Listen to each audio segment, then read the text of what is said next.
Mesdames et messieurs de la presse, bonsoir. Très heureux de vous solliciter ce dimanche soir, encore une fois dans le cadre de cet exercice permanent de redevabilité. Vous le savez, le président de la République était à Luanda tôt ce matin, comme il était prévu depuis plusieurs jours, dans les cas des discussions qui s'y déroulent. Nous avons eu les privilèges de l'y accompagner ce matin et nous avons croisé à Luanda, Madame la ministre d'État, ministre des Affaires étrangères, mais aussi le haut représentant du président de la République qui nous fait l'honneur de participer à cet exercice exceptionnel de redevabilité parce que nous le faisons spécialement un dimanche parce qu'il est important pour nous, dans le cadre de la tradition qui est la nôtre sous la conduite du président de la République, de vous faire régulièrement le point de la marche du pays et surtout des situations particulière, spécifiquement la situation dans l'Est de la République démocratique du Congo, qui faisait depuis 2 ans, depuis juillet 2022, l'objet des discussions dans le cadre du processus de Luanda.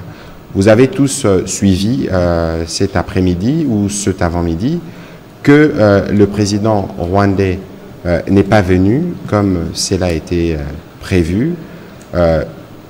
Le président de la République est parti, non pas qu'il ne savait pas que son homologue rwandais ne venait pas, mais parce que nous tenons à la paix.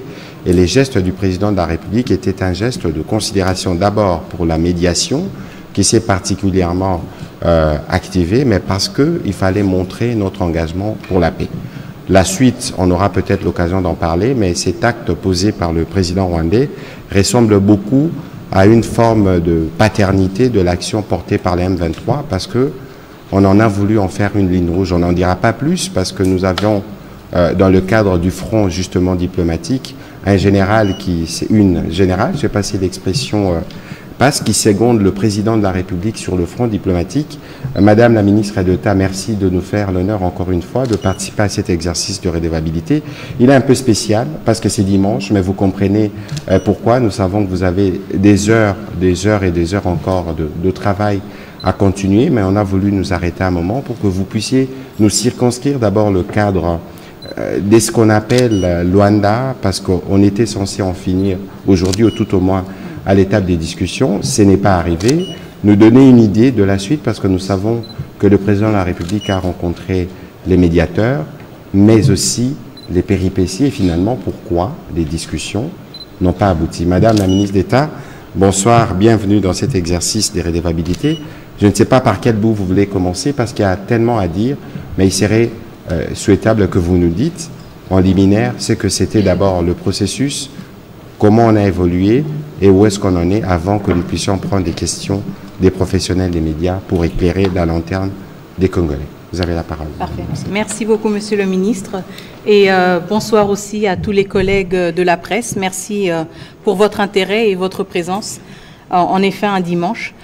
Je pense qu'il serait utile de retracer le déroulement du processus de Luanda, qui a été lancé en juillet 2022, avec pour mandat spécifique de contribuer à un apaisement des relations entre la République démocratique du Congo et du Rwanda.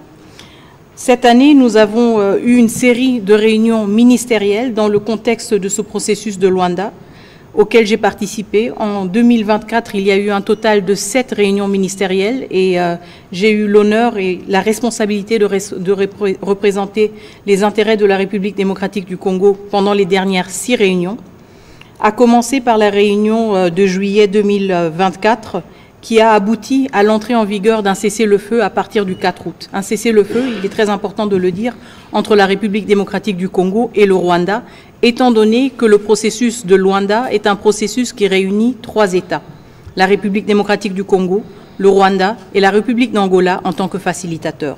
Et donc, la réunion de juillet a abouti à cette entrée en vigueur d'un cessez-le-feu à partir du 4 août, signé par la RDC et par le Rwanda. Une autre étape importante a été franchie le 5 novembre avec la mise en place du mécanisme de vérification ad hoc renforcé à Goma.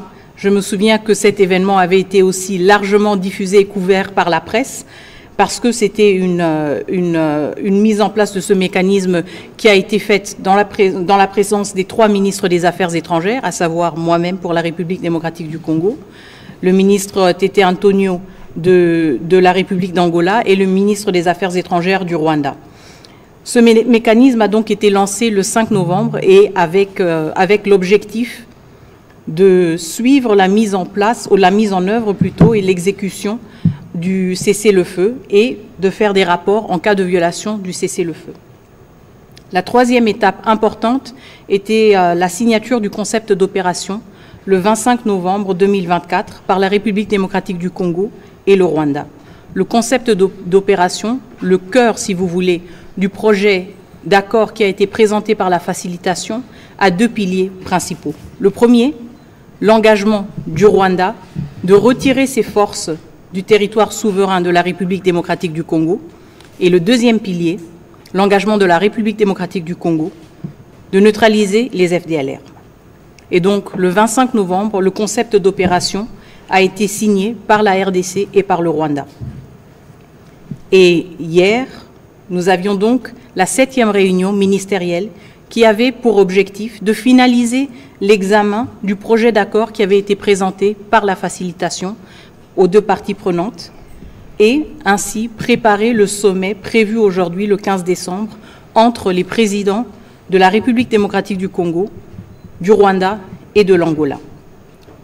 Et donc maintenant, je voudrais me pencher sur le déroulé de la réunion d'hier, la réunion ministérielle, parce qu'en effet, comme le ministre Mouyaya l'a indiqué, le sommet n'a pas eu lieu aujourd'hui et ceci était lié à une série d'impasses et de blocages pendant les négociations, les dernières négociations que nous avons eues hier. En effet, pendant ces négociations, le Rwanda a brandi à nouveau le prétexte de l'importance d'une solution négociée et d'un dialogue direct entre le gouvernement de la République démocratique du Congo et le groupe terroriste du M23. Une chose que nous n'avons jamais acceptée et que nous n'allons jamais accepter. Ce qui est clair, c'est que le groupe armé M23 était partie prenante du processus de Nairobi, s'est auto-exclu quand il a repris les armes et que si ce groupe veut avoir un espoir en termes d'une possibilité d'exprimer ses griefs, et c'est par le président Uhuru Kenyatta. Et donc, la question du M23 a ressurgi, mais cette fois-ci sous une autre forme, parce que le Rwanda a insisté sur le fait qu'il y ait d'abord un dialogue direct entre la RDC et le M23 avant même qu'un accord puisse être signé. Et donc on voit que c'est une approche différente. Quand on parle du CONOPS, quand on parle de l'engagement pris par les deux parties, soit de retirer les troupes rwandaises de la RDC ou de neutraliser les FDLR, ce sont des engagements qui sont pris dans le cadre d'un accord qui va être signé. Par rapport à la question du M23, le Rwanda a mis comme condition préalable à toute signature et à tout sommet qu'il y ait d'abord un échange direct et un dialogue direct entre la RDC et le M23. La République démocratique du Congo a rejeté cela, tout d'abord parce que c'était une tactique qui a été sortie en dernière minute et nous l'avons vu pour ce qu'elle était, une tactique pour bloquer le processus, et aussi parce que nous avons toujours défendu notre position. Nous n'allons pas discuter directement avec un groupe terroriste. Et donc ceci a eu pour résultat que le Rwanda a exprimé son avis que le sommet n'avait plus lieu d'être. Et donc nous nous sommes retrouvés dans cette situation malheureuse ce matin où nous avons dû constater que le président rwandais, Paul Kagame, avait décidé de ne pas honorer l'invitation de son homologue angolais. Le président de la République démocratique du Congo, son Excellence M. Félix-Antoine Tshisekedi Tshilombo, lui, a honoré sa parole et il a honoré aussi les efforts inlassables du facilitateur et s'est rendu ce matin à Luanda. Il s'est rendu ce matin à Luanda pour lui-même aussi constater l'absence de son homologue rwandais, ensemble avec le facilitateur. Et je pense que nous sommes arrivés à un moment assez tournant parce que nous avons tous pu constater hier que le Rwanda, la République démocratique du Congo et l'Angola étaient très proches d'avoir un accord de paix. Mais que le Rwanda a fait le choix de supporter et de continuer son appui envers le M23 aux dépens d'une perspective d'une paix et d'un accord de paix. Entre la paix et le M23, le Rwanda a choisi le M23. Donc, je pense que ça nous donne déjà un peu le tableau général de la situation dans laquelle nous nous sommes trouvés. Mais encore une fois, je pense que c'était important que le président de la République se soit rendu à Luanda parce qu'il a pu échanger avec son homologue angolais et aussi exprimer sa reconnaissance pour ces efforts de médiation qui ont été déployés pendant plus de 2 ans par l'Angola.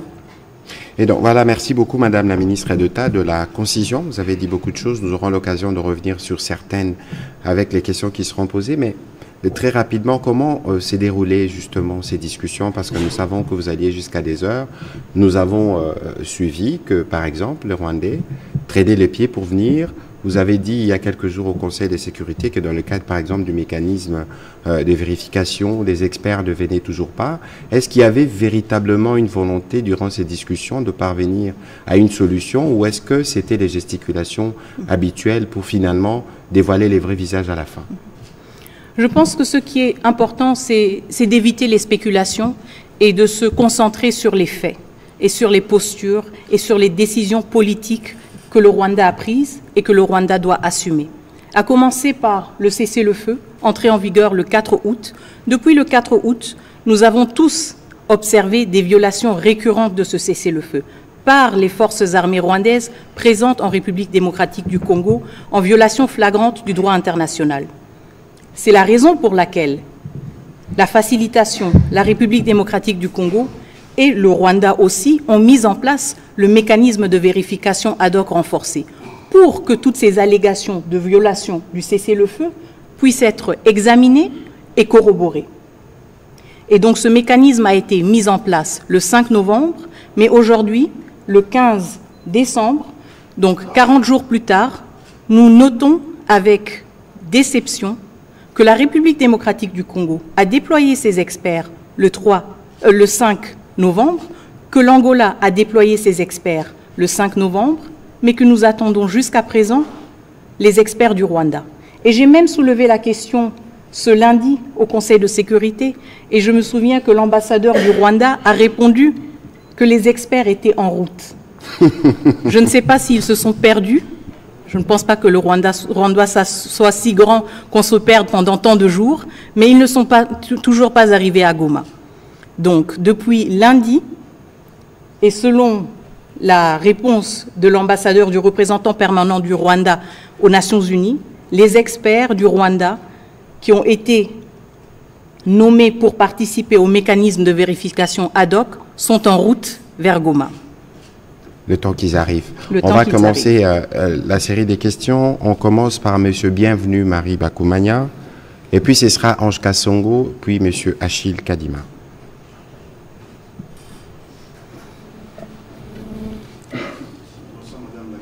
Bonsoir. Est-ce que la partie congolaise était surprise par ces refus du Rwanda de se présenter à la table de la signature? En cette séance, je suppose que vous avez compris comment il procède. Ma deuxième question, elle est aussi petite. Luanda parle de report. Kigali également parle de report. Kinshasa parle de quoi? Report ou échec? Merci. Voilà. Madame la ministre d'État, vous pouvez répondre s'il vous plaît. Alors, la surprise, écoutez, comme je l'ai dit, nous constatons toujours la posture du Rwanda et je pense que cela édifie notre compréhension de la partie rwandaise dans sa posture de négociation. Surpris, non, nous ne l'étions pas parce que, comme je l'ai indiqué auparavant, les discussions étaient extrêmement difficiles et pénibles. Nous avons reconnu qu'il y avait un manque de bonne foi, et ça de manière perpétuelle. Et à 1h du matin, après plus de 6 heures de négociation, quand la nouvelle est arrivée que le Rwanda allait se retirer et que le président Kagame n'allait plus participer, nous n'étions pas surpris. Parce que c'était pour nous l'aboutissement d'un effort perpétuel qui avait été mené pendant la journée. Et nous n'étions pas surpris parce que nous nous sommes rendus compte que l'étau se resserrait sur le Rwanda. Si nous avions eu la présence du président Kagame et la signature, nous serions maintenant dans un contexte d'obligation légale, dans un contexte dans lequel un chef d'État ou 3 chefs d'État auraient signé un accord et seraient tenus redevables pour sa mise en œuvre. Et donc pour nous, c'est une confirmation de la posture du Rwanda et nous parlons de manière très ouverte de cette confirmation de la posture du Rwanda parce que ça a été aussi un long combat pour la République démocratique du Congo de dévoiler justement cette posture du Rwanda au monde entier. Et donc nous restons mobilisés pour la paix.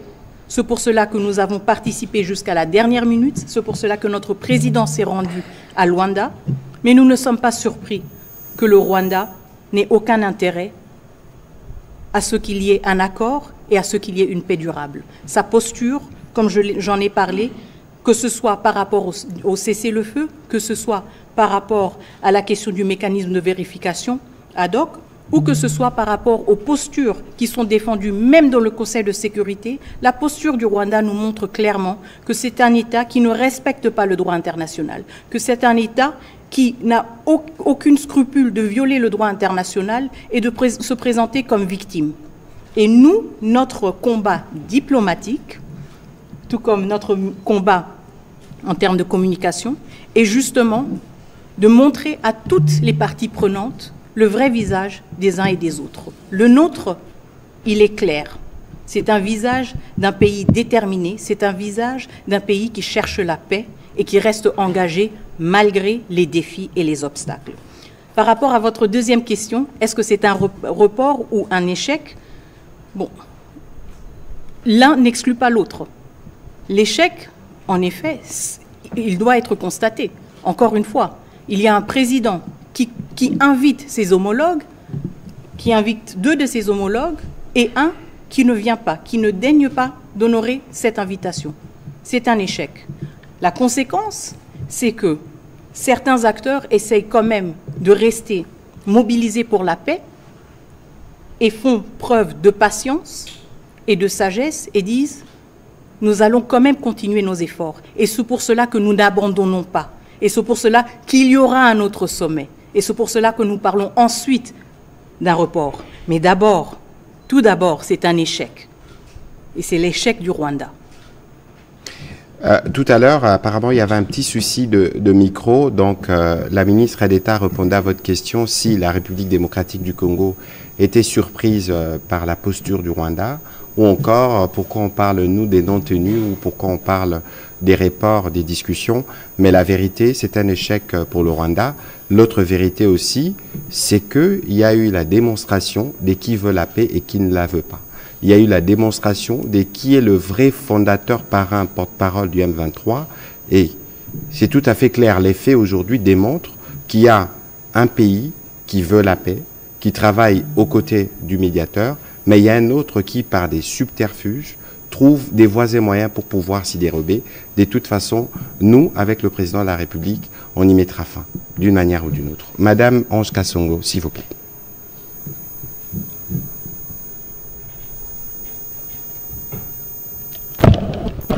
Bonsoir, leurs excellences. Alors, permettez-moi de poser mes 2 petites questions en anglais, s'il vous plaît. C'est Ange Kasongo pour Reuters. So the first is, can you tell us, please, what Kigali expects from the DRC with regard to the FDLR specifically? And secondly, we want to know what does this postponement mean for hopes of resolving these conflicts, finally? Thank you. Do you want to go now, or maybe we should answer on that at the end of the briefing? We can do that, yeah. Okay, we will come back to your question. Let's finish with French first. Okay? Thank you. On va prendre la question d'Achille Kadima. Comme ça, on ne perd pas le fil. On aura l'occasion de répondre en français, en anglais, mais aussi en lingala, pour que les gens puissent bien comprendre. Allez-y, monsieur Achille Kadima, s'il vous plaît. La ministre, selon votre collègue des Affaires étrangères du Rwanda, vous n'êtes pas tombé d'accord à cause de l'intransigeance de votre délégation, à cause de l'intransigeance de la République démocratique du Congo. Dites-nous, madame, sur quel point Kinshasa ne saurait transiger. Quelle est la ligne rouge à ne pas franchir? La deuxième question s'adresse au ministre de la Communication. Monsieur le ministre, comment interprétez-vous les refus du président Paul Kagame de faire les déplacements de Luanda? Merci. On va commencer par la ministre d'État et puis je pourrai commenter juste après. La question de ligne rouge, elle est claire, elle a toujours été claire et défendue par la République démocratique du Congo. Nous n'allons pas dialoguer avec un groupe terroriste comme le M23. La République démocratique du Congo, vous le savez tous mieux que moi, vient de très loin. Quand il s'agit des groupes armés, quand il s'agit aussi du poids des négociations que le pays a eu à engager avec des groupes armés qui ont utilisé la violence et la force pour avoir un accès politique ou pour avoir de l'importance ou de l'influence politique ou un accès à des ressources quelconques. Cette page a été définitivement tournée. Et c'est pour cela que pour nous, il est inacceptable. Et je ne pense pas que la République démocratique du Congo soit une exception mondiale quand nous disons qu'il est inacceptable de négocier directement avec un groupe armé qui bombarde des camps de déplacés, qui tue et qui massacre des civils, qui viole des femmes, qui pille des ressources naturelles et qui est aussi coupable d'attaques contre des soldats de la paix. Cette ligne rouge, elle n'est pas exceptionnelle. Chaque autre pays qui se respecte et qui respecte sa position en tant que pays membre des Nations Unies n'accepterait jamais de parler avec un groupe armé comme le M23 et de lui donner ce degré de légitimité. Il y a un cadre très spécial pour la question des groupes armés congolais et c'est le processus de Nairobi. Il n'y a pas de traitement exceptionnel et il n'y a certainement pas de récompense pour les pilleurs, les violeurs et les assassins. Voilà. Alors, sur votre question, comment interpréter le refus du président rwandais de venir à Luanda? Peut-être qu'il faut lui poser la question. Mais si moi je dois vous répondre, c'est parce qu'il refuse de voir la mort de sa créature, parce qu'en réalité, en signant l'accord avec le gouvernement de la République démocratique du Congo, c'est consacrer la fin. Parce qu'on vous a déjà démontré de mille et une manières que les M23 en réalité n'existent pas. C'est un groupe des supplétifs de pantins qui sont recrutés pour le besoin de faire la couverture de ces œuvres malsaines qui consistent principalement au pillage de nos ressources. La ministre d'État l'a déjà dit et redit plusieurs fois. La guerre, elle est économique. Le mobile qui sont poursuivis par les M23, c'est de s'emparer des zones minières pour être sûr que nous continuons ou que le Rwanda continue à s'approvisionner depuis 30 ans. Et aujourd'hui, pour nous, dans la stratégie du président de la République, sur tous les fronts d'ailleurs, militaires, diplomatiques, médiatiques, économiques et judiciaires, c'est de mettre fin à toutes ces gesticulations. Et donc, sa non-venue aujourd'hui, ce n'est qu'une manière de retarder ce qui va lui arriver parce que nous finirons par y arriver à travers les différentes stratégies que nous avons mises en place. Et donc ça doit être bien clair et c'est pourquoi, pour cette question spécifique de l'Est, nous disons que les médias, que les Congolais, nous devons tous faire bloc derrière le président de la République. Et nous savions aujourd'hui qu'il ne viendrait pas. Tout simplement parce que lorsqu'il regarde ce qu'il engrange comme profit à travers les déplacements de population, à travers le pillage systématique, il ne pouvait justement pas trouver sa place dans un environnement où on veut parler de paix, dans un environnement où pendant plusieurs jours, en cette réunion, durant plusieurs mois, ces équipes ont convenu avec les nôtres. Je fais juste un tout petit rappel.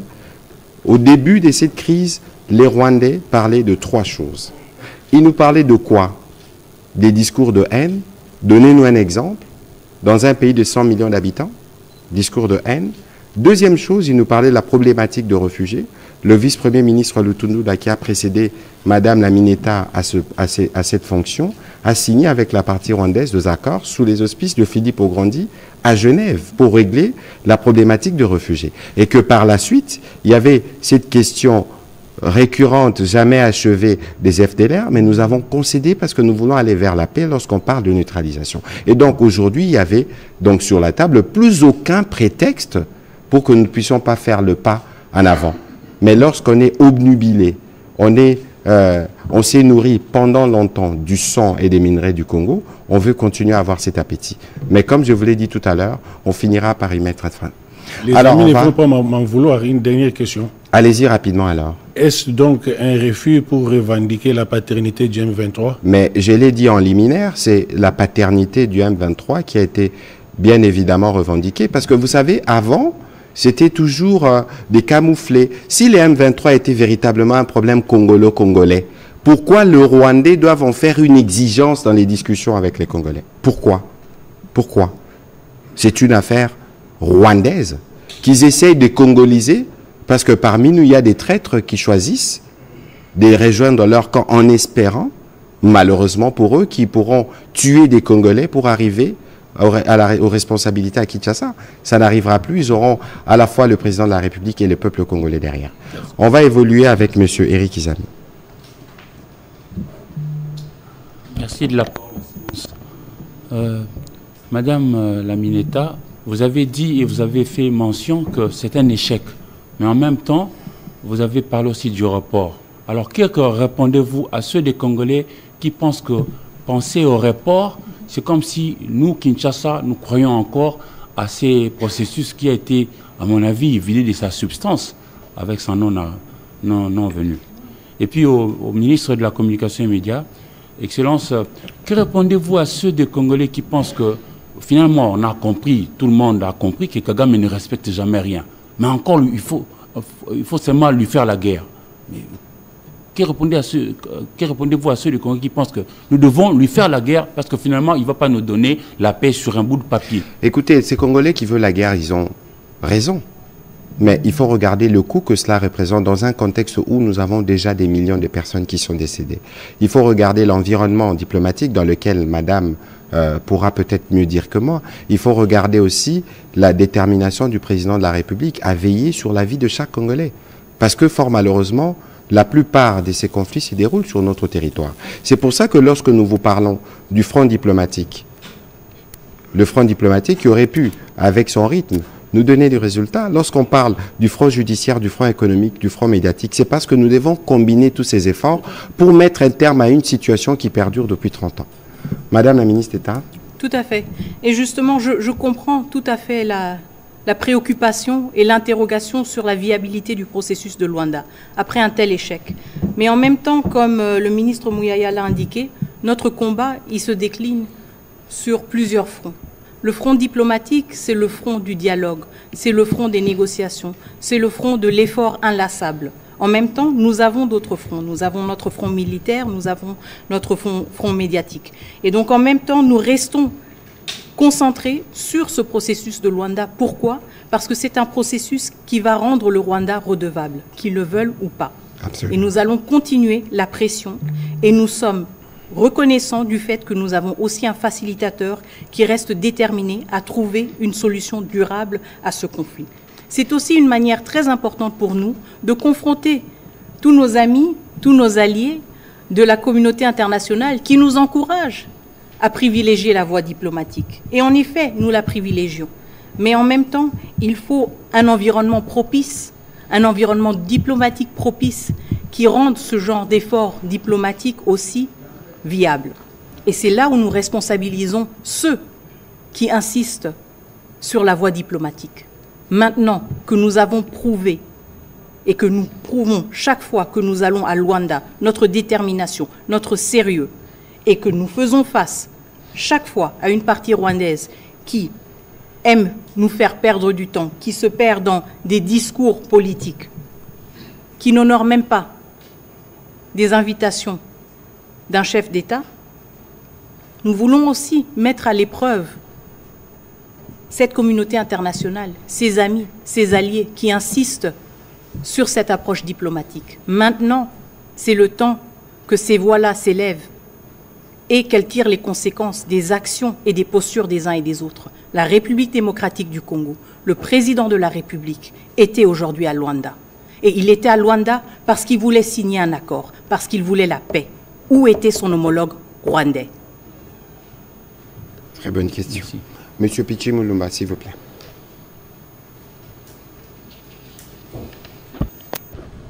Merci pour la parole, monsieur le porte-parole du gouvernement.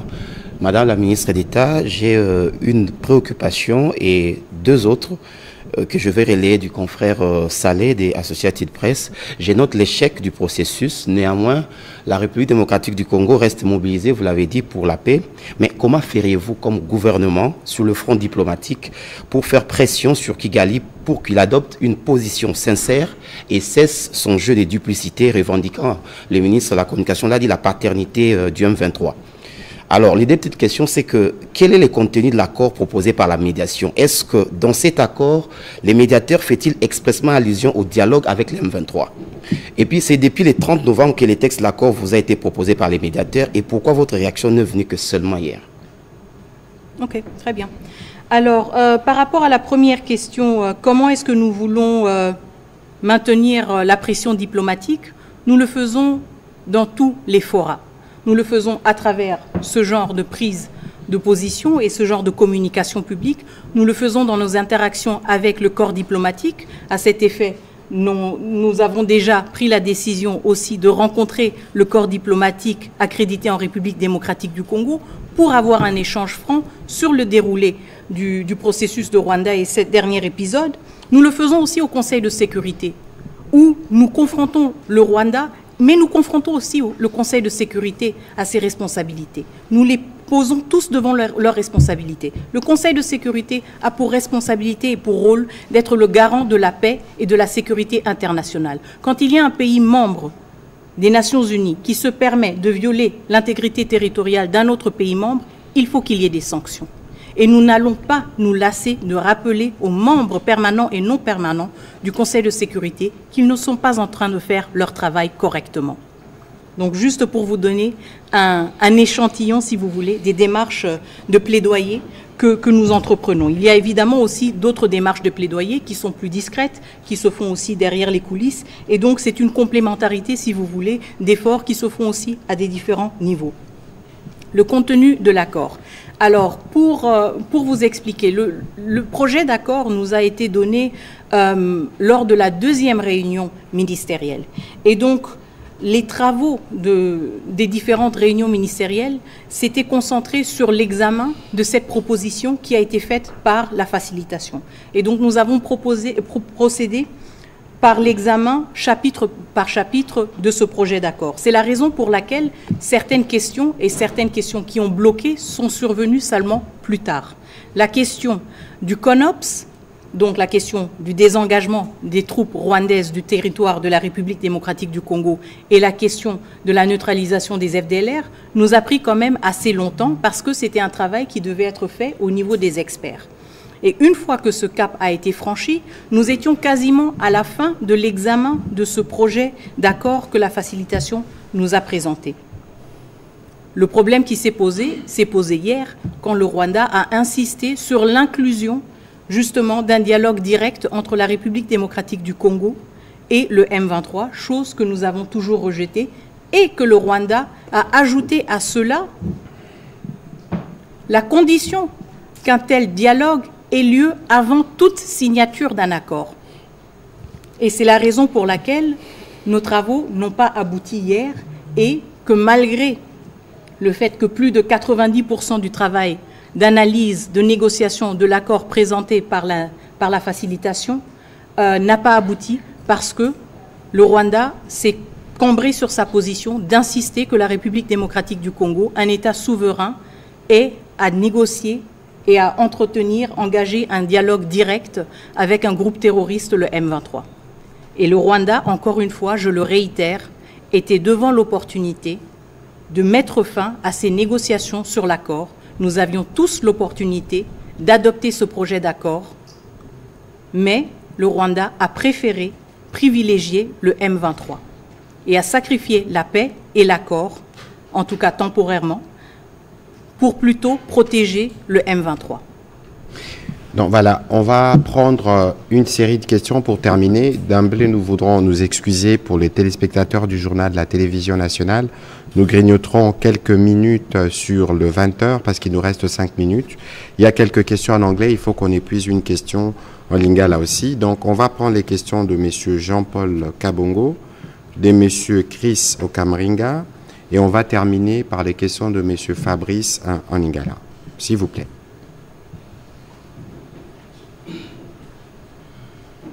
Allez-y, s'il vous plaît.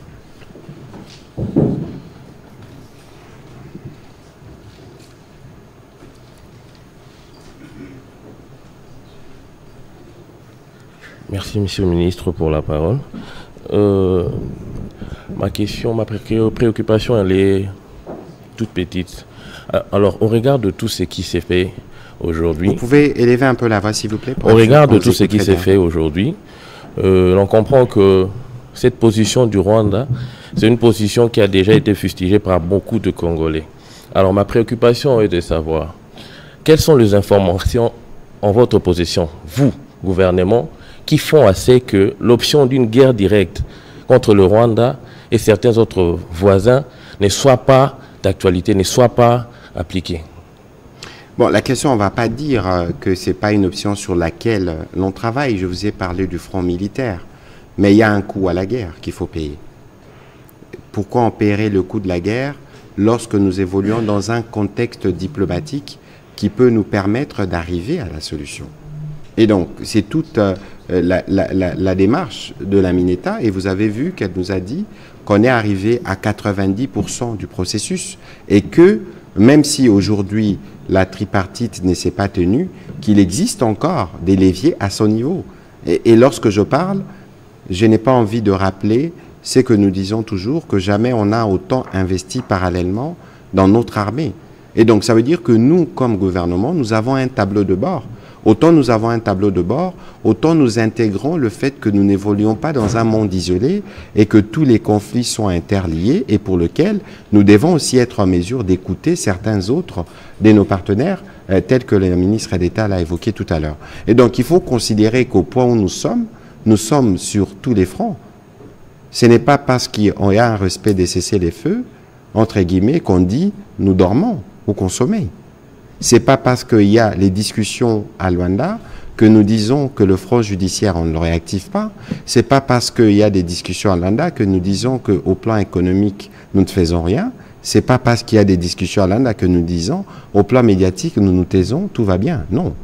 Donc il faut considérer que nous sommes dans une stratégie générale où les fronts sont interliés et le tout est piloté par le commandant suprême, le président Tshisekedi. Monsieur Kanyuny, allez-y rapidement, s'il vous plaît. Allez-y, Madame la Ministre. Juste pour ajouter quelque chose à l'explication déjà très complète du ministre Mouyaya. En effet, il y a plusieurs dimensions et il y a une complémentarité entre ces dimensions. Ce qui est aussi important, c'est que les décisions qui sont prises sur quelle dimension on privilégie sont évidemment nourris par les dynamiques contextuelles. Et donc, tout autant qu'on s'investit sur le front militaire, diplomatique ou de communication, en même temps, cela se fait toujours en fonction de la réalité que nous observons. Et donc, nous ne pouvons pas non plus exclure que parfois, nous privilégions une approche beaucoup plus qu'une autre approche. Et ça veut dire que c'est aussi une lecture dynamique du contexte qui nous permet à appuyer ou à mobiliser, à activer des leviers en fonction du comportement et en fonction des dynamiques que nous observons sur le terrain. Voilà, Monsieur Kanyuny, allez-y, s'il vous plaît. Merci. Bonsoir, Madame la Ministre. Tout le monde est revenu sur l'absence du président rwandais à Luanda. Et moi, je vais directement sur le point de... Parce que j'ai vu le président honoraire du Kenya, Uhuru Kenyatta, avec le président angolais, le président congolais. Est-ce qu'on retourne sur le processus de Nairobi? Ça, c'est la première. La deuxième, depuis la résurgence du M23, c'est pour la première fois que les FARDC, ces groupes rebelles, s'affrontent 15 jours consécutifs. Quelle garantie vous pouvez apporter aux populations du Grand Nord? Grand Nord, c'est Beni, Butembo, Lubero, qui craignent pour une éventuelle avancée des rebelles. Pour le ministre de la Communication, Mouyaya, la position du gouvernement congolais est connue. Pas de question du dialogue direct entre le gouvernement et le M23. C'est connu. Mais apparemment, ou pas apparemment, le président Museveni serait, lui, partant pour un dialogue entre le gouvernement congolais et le M23 dans l'EAC, l'Eastern African Community. Et pendant ce temps, nous sommes en opération conjointe dans le Grand Nord entre l'armée congolaise et ougandaise. Et connaissant cette région, ça fait 25 ans que je suis reporter de guerre. Ne craignez-vous pas qu'à un moment donné, l'Ouganda fatigué laisse peut-être un couloir au M23 d'avancer sur ces zones-là pour faire plier Kinshasa? Merci beaucoup. Merci. Madame la ministre d'État. Merci beaucoup. Alors, par rapport à la présence du président Uhuru Kenyatta à Luanda et les interrogations autour du processus de Nairobi, parler d'un retour sur le processus de Nairobi voudrait sous-entendre qu'il y a eu un départ. Et ce n'est pas le cas. On a plutôt privilégié le processus de Luanda. Pourquoi? Parce qu'il s'agissait de la question de la présence des forces armées rwandaises sur le territoire national congolais et sur l'urgence justement de rétablir l'intégrité territoriale de la République démocratique du Congo. En parallèle, évidemment, il y avait le processus de Nairobi qui a eu un peu moins de visibilité, si vous le voulez. Ce qui est important, c'est que maintenant, le président Uhuru Kenyatta est à nouveau mobilisé et en échange direct avec le président Tshisekedi, mais aussi avec le président Lorenzo. Pourquoi? Parce que la question des groupes armés locaux et des passerelles, si vous voulez, entre le combat armé et la vie civile est de plus en plus importante pour la République démocratique du Congo et que nous voulons mettre l'emphase là-dessus. En même temps, c'est aussi une manière de clarifier et de signaler de manière très transparente que le M23 a une occasion, une opportunité et une voie d'issue de ce combat militaire, de ce combat armé. Donc le processus de Nairobi est redynamisé, il est dynamique et il offre justement des perspectives pour les groupes armés congolais actifs dans l'Est de la République démocratique du Congo. Et il a évidemment un caractère complémentaire, si vous voulez, à certains aspects du processus de Luanda. Et donc nous nous réjouissons aussi du fait que le président Kenyatta était présent à Luanda, parce que ça nous montre aussi que ces deux présidents, le président Lorenzo et le président Kenyatta, sont mobilisés et sont prêts à travailler ensemble pour des solutions durables et une fin durable à la crise en République démocratique du Congo. La question sur les 15 jours d'affilée d'offensive et de combat entre les M23 et les FARDC et la question des garanties que nous ou que le gouvernement de la République démocratique du Congo peut donner à la population. La garantie, c'est que nos FARDC vont continuer à défendre chaque millimètre et chaque mètre de notre territoire, vont continuer justement à barrer le chemin aux forces de défense du Rwanda et vont continuer à défendre l'intégrité territoriale de la République démocratique du Congo. Évidemment, nous ne nous réjouissons jamais quand il y a des affrontements parce qu'il y a un risque exacerbé de victimes civiles. Mais en même temps, je pense aussi que le fait que pendant 15 jours, nos FARDC restent valiants et montrent justement leur détermination, c'est quelque chose d'important, c'est un signal fort et ça nous montre aussi que nous sommes protégés par nos FARDC. Voilà, sur cette question, c'est qu'il faut savoir que ce n'est ni l'absence du président rwandais à Luanda aujourd'hui, ce n'est ni la présence de ces forces dans l'est de la RDC qui vont nous faire revenir sur notre position qui est très claire, que je rappelle. Nous ne négocierons jamais avec les M23. Encore que, si vous avez bien suivi les propos de la ministre d'État tout à l'heure, elle a dit la discussion qui est prévue avec les groupes armés est prévue dans le cadre du processus de Nairobi. Et la présence du président honoraire Uhuru Kenyatta à Luanda était justement illustratif de la volonté portée par les médiateurs de la crise de s'assurer que les composantes vont de pair. Nous savons tous aujourd'hui, et grâce d'ailleurs au président Kagame, par son absence, que c'est lui le vrai père du M23. Il a toujours régné, mais aujourd'hui il a assumé en portant ouvertement la responsabilité de ne pas faire aboutir le processus aujourd'hui, parce que pour lui, sa créature ne peut pas mourir grâce à sa signature ou à cause de sa signature. C'est la vérité, c'est l'autre vérité d'aujourd'hui, et certains diraient même en langage un peu politicien ici, que c'est lui l'autorité morale du M23. Et donc, lorsque vous parlez de la question du président Museveni, avec l'Ouganda, il faut dissocier ce que nous faisons ensemble dans le cadre de la traque contre les EDF, parce que le terrorisme, c'est combat en coalition. Même la toute-puissante États-Unis combat les terrorismes en coalition contre Daesh et contre... Pour ce qui concerne la question du M23, je crois que le président Museveni, comme tous les autres présidents de la région, savent qu'il existe un processus.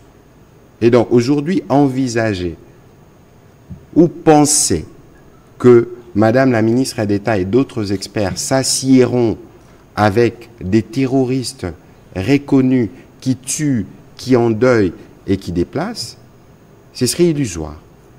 De toute évidence, les mécanismes sont prévus. Il ne faudrait pas accorder des primes à la guerre ou à la violence, parce que ça donnerait d'autres exemples. Ramener les M23 à la table des négociations, c'est recréer des problèmes qu'on a combattus. Brassage, mixage avec le président de la République. Le virage qu'on a pris, c'est de nous assurer que nous débarrassons notre armée des traîtres et de tous ceux qui peuvent faire les jeux de l'ennemi pour nous assurer que la montée en puissance soit une réussite. L'illustration, justement, des 15 jours dont vous avez parlé, on veut faire du talk and fight. On pense pouvoir nous faire pression en violant délibérément les cessez-les-feux que Madame la ministre d'État a expliqué tout à l'heure, pour penser qu'on peut, nous, baisser la garde. C'est mal connaître la stratégie du président de la République. On va prendre alors Monsieur Kamringa et puis la question en Lingala. Merci beaucoup, Mr. Ministre, pour cette opportunité. J'ai travaillé avec chaîne anglophone, donc je voudrais poser mon question en anglais.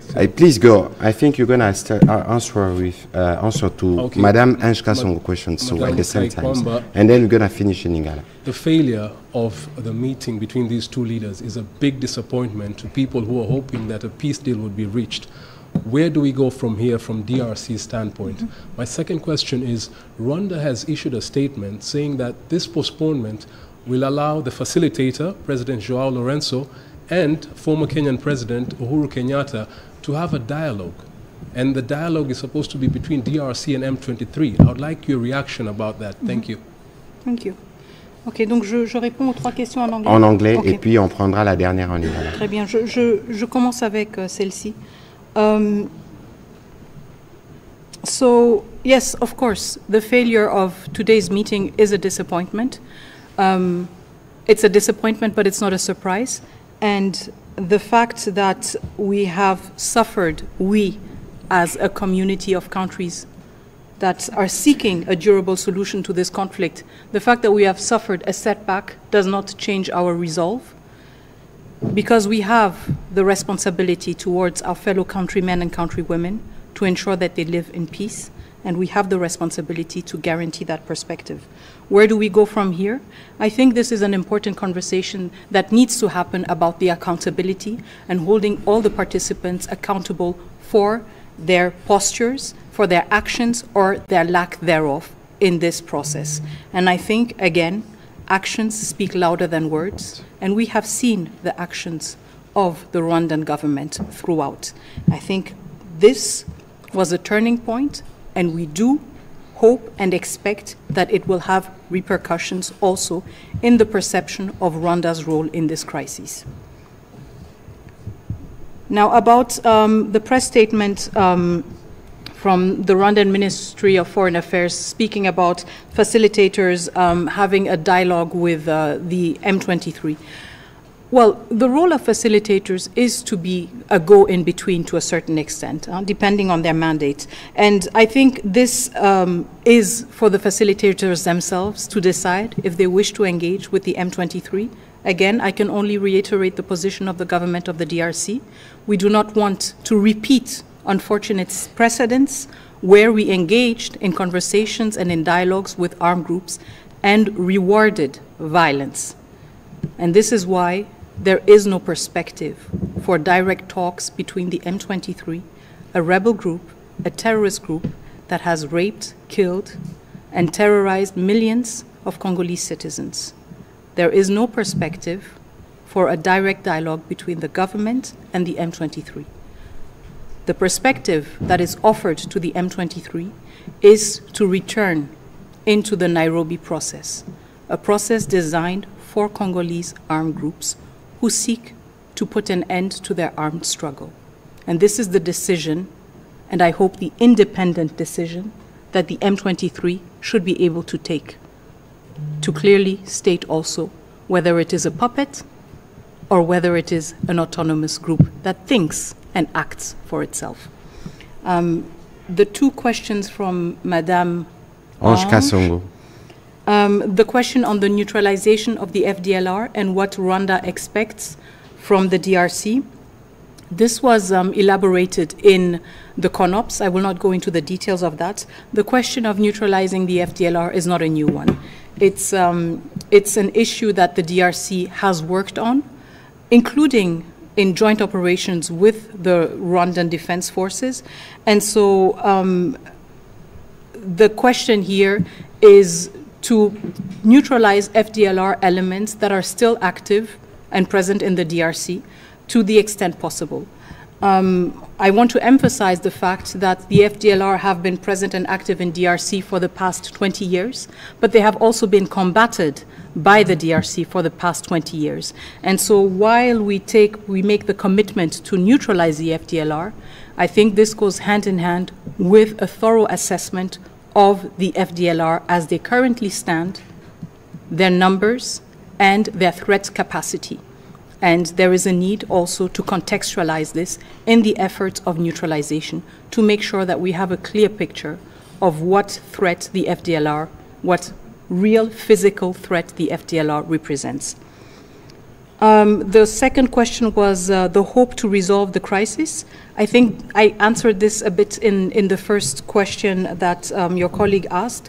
But again, I think the government of the DRC cannot afford not to hope and not to fight for peace. This is our responsibility towards the citizens of this country. And as we mentioned repeatedly today, this effort is articulated on various dimensions. There's the diplomatic efforts, the military efforts, the legal efforts, the communication efforts.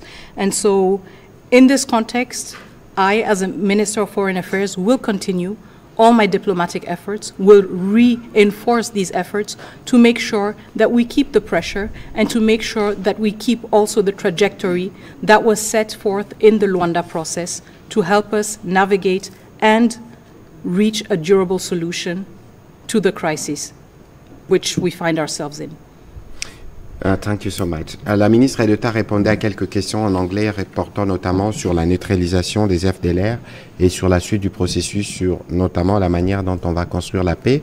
On va prendre rapidement la dernière question en Lingala pour être en mesure d'expliquer à ceux qui nous suivent en Lingala ce qui s'est passé. Solo na Lumbango bai Congo démocratique bazalaki na elika penza ya ko mona masolo ya bai nkumu ya ekolo Congo pe nkumu ya ekolo ya Rwanda basolo la po na kotia ukio na mambi matali bitumba o moniele ekolo Congo démocratique nzoka nde makamana masalemite na yo mwana mboka Patrick Muyaya otalisa na bai Congo démocratique solo bitumero continuer toujours tope bino pe mbula matali ekolo Congo démocratique ndenge to monaki Toma koengela kamambia bapaya ko tia mokoloto na mikanda kuna na ekolo ya Russie epesaki sayo motema na bai Congo démocratique balobi solo Congo démocratique telemi pona ko bundisa bongo bai ba ko sala biso mabe masolo yango mama bosola ki ndenge nini kuna na Russie et puis na Ntoma Patrick Muyaya tokobunda tope tokobunda te tozela kaka Kagame to bondela kaye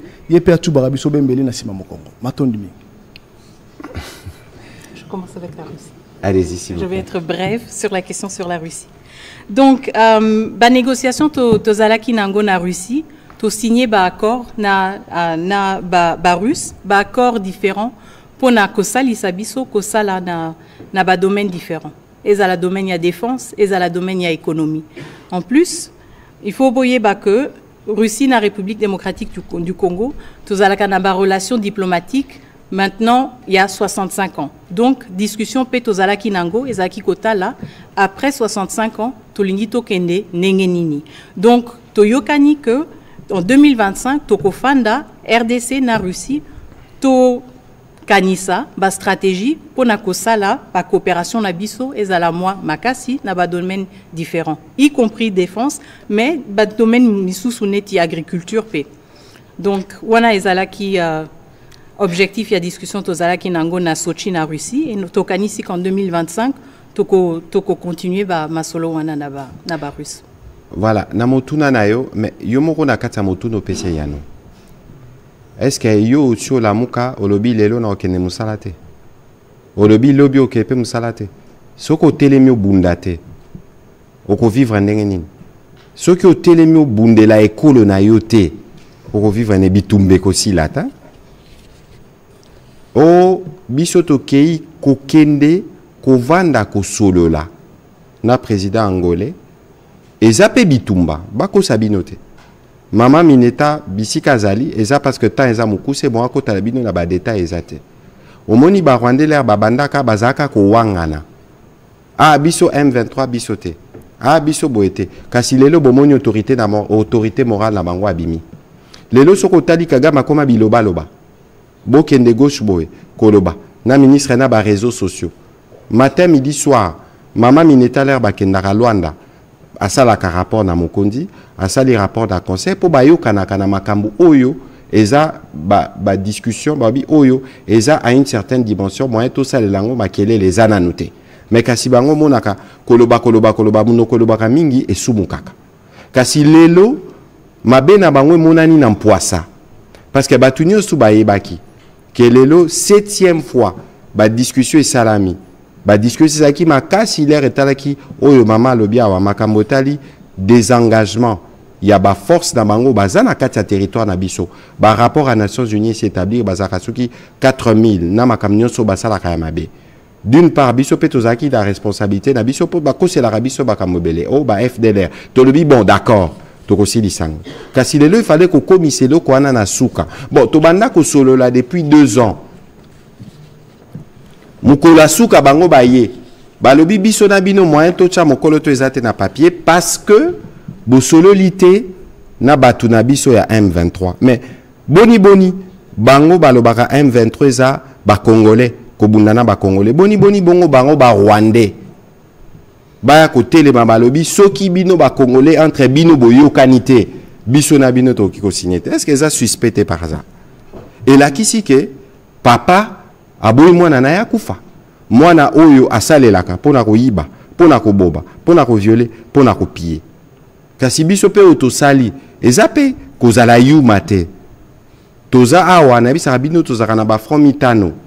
Ya liboso ya ba soda, ya mibale ya mama, diplomatie, ya misatu justice, ya mine économie, ya suka bino ba pandisango. Yango tozo sala exercice o tozo ba pena lingala po ba o bazana ndaku baye ba bitumba oyo ezalaka bitumba ya président Félix Antoine Tshisekedi te.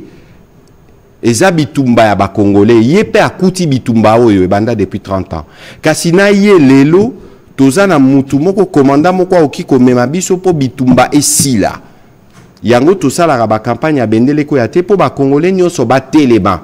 Tokoki kozala biso na ba divergence politique que si na makambo etali ko batela ekolo opposition ezalaka te biso nyonso na sima président lelo stratégie na biso eza claire tozali pe ko avancer pour lelo to lakisi elongi ya nani aza mukolo M23 ozomona donc ba congolais bazolanda biso na ba obo solola na bango boyebisa bango que toza na mama na biso général na makambo etali diplomatie Ataza na galanteleti basoda. Ngape général na maramotali communication tozo bunda na sima président de la République pe tozo longa ba bataille. Eza teneti lelo a bitumbeza na front ezabo ezalaka bongo.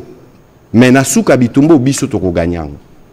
Wana ezeloko bino ya mutuya il faut bozana wana mutu pe bino ya mutuya bo telemelaka. Ba congolais nyoso bokutana na bango na makambo etali est ou etali mapinga biso nyoso il faut totelemaka.